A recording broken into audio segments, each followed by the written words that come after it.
Hello বন্ধুরা, কেমন আছেন সবাই? আচ্ছা, আপনাদের কি মনে হয় একটা মেয়ে বিয়ে করে আসে শুধুমাত্র ঝগড়া করবে বলে? তা হয়তো না।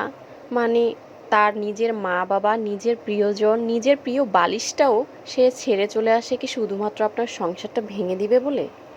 আবার সেই মেয়েটা অ্যাডজাস্ট করতে পারে না, সেই মেয়েটার রুচি ভালো না, সেই মেয়েটার আচার আচরণ ভালো না, সেই মেয়েটার সবটাই খারাপ।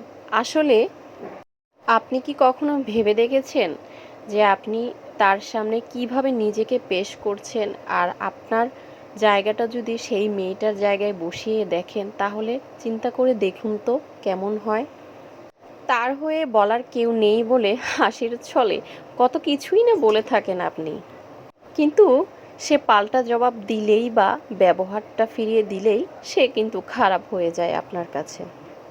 আসলে সব কিছু বলতে কতটাই সহজ, তাই না? আসলে কোনো মেয়েই সংসার সামলাবে বলে, বাচ্চা সামলাবে বলে পরের ঘরে যায় না। প্রত্যেকটা মেয়েই একটা স্বপ্ন নিয়ে পরের ঘরে যায়। সে তার নিজের পরিবারটা ছেড়ে সেখানে চলে আসে সে একটা নিজের পরিবার পাবে বলে।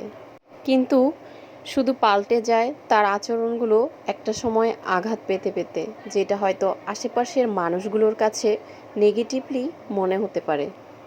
আর তখনই চারিদিকে তার বদনাম ছড়াতে থাকে যে তার বাবা মা তাকে কখনো কিছু শেখায়নি, সে কোনো আদব কায়দাই জানে না। তো আজকে যে কথাগুলো বলছি হয়তো অনেকের কাছে আমার কথাগুলো শুনে অনেক রকম লাগতে পারে, তো আমি বলছি আমার কথাগুলো যাদের কাছে ভালো লাগবে না অবশ্যই তারা আমার ভিডিওটা দেখবেন না। আমি আমার চারপাশের বাস্তবতা থেকেই এই কথাগুলো বলছি। হয়তো কারো কাছে এই কথাগুলো গায়ে মাখার কারণ হতে পারে।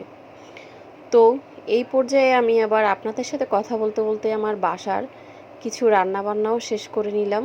তো ভালো থাকবেন সবাই।